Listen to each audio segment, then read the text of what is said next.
ಅವಳಿಗೆ ಇಷ್ಟ ಬಂದಿರೋ ಬಟ್ಟೆ ಹಾಕೋಂಗಿಲ್ಲ, ಮನ್ಸ್ ಬಿಚ್ಚಿ ನಗಂಗಿಲ್ಲ, ಜೋರಾಗಿ ಮಾತಾಡಂಗಿಲ್ಲ. ಈ ಇಲ್ಲ ಇಲ್ಲ ನಡುವೆ ಅವಳನ್ನ ಕಟ್ನಿಟ್ಟಾಗಿ ಬೆಳೆಸಿ ಏನ್ ಸಾಧಿಸಿದ್ರಿ? ಅವಳಿಗೆ ಅವಳ ಜೀವನನ ಬದುಕೋಕ್ ಬಿಡಿ. ಅಷ್ಟಕ್ಕೂ ಈ 4 ಜನ ನೋಡ್ತಾರೆ, 4 ಜನ ಮಾತಾಡ್ತಾರೆ ಅಂತೀರಲ್ಲ, ನಾವ್ ಕಷ್ಟದಲ್ಲಿದ್ದಾಗ ಬರ್ದೇ ಇರೋರು, ನಾವ್ ಸುಖದಲ್ಲಿದ್ದಾಗ ಸಹಿಸದೇ ಇರೋರು. ಅವರಿಗೋಸ್ಕರ ಅವ್ರು ಮಾತಾಡ್ತಾರೆ ಅನ್ನೋದಕ್ಕೋಸ್ಕರ ನಾವು ಬದುಕ್ಬೇಕಾ?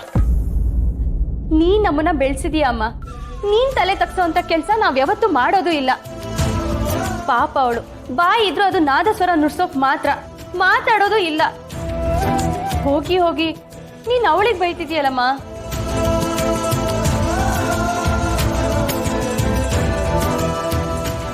ಸಾರಿ ಶ್ರುತಿ, ಕೋಪದಲ್ಲಿ ಏನೇನೋ ಮಾತಾಡ್ಬಿಟ್ಟೆ.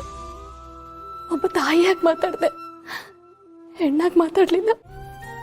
ತಾಯಿ ಭಯ ಇಷ್ಟೆಲ್ಲ ಮಾತಾಡ್ಸ್ಬಿಟ್ಟೆ. ಬೇಜಾರು ಮಾಡ್ಕೋಬೇಡಕ್ಕಂತ ಇನ್ಯಾವತ್ತೂ ನಿನ್ನನ್ನು ಬೈಯಲ್ಲ,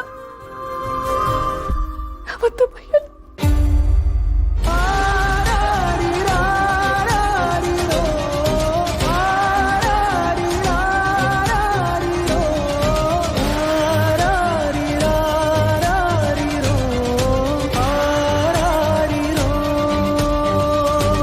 ಅಮ್ಮ, ನಾನ್ ಬೇಡ ಅಂತ ಹೇಳ್ದೆ, ಆದ್ರೆ ಅವರೇ ಮಾಡಿಸ್ಲೇಬೇಕು ಅಂತ ಬಲವಂತ ಮಾಡಿದ್ರು.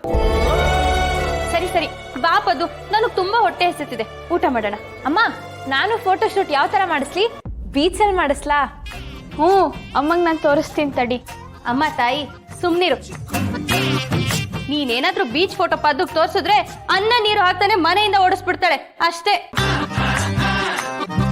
ನೀವೆಲ್ಲ ಹೀಗೆ ಮಾಡ್ತೀರಿ, ಒಂದಿನ ನಾನೇ ಹೊರಟೋಗ್ತೀನಿ, ಆಗ ನಿಮ್ಗೆಲ್ಲ ಬುದ್ಧಿ ಬರುತ್ತೆ. ಯಾವಾಗಮ್ಮ?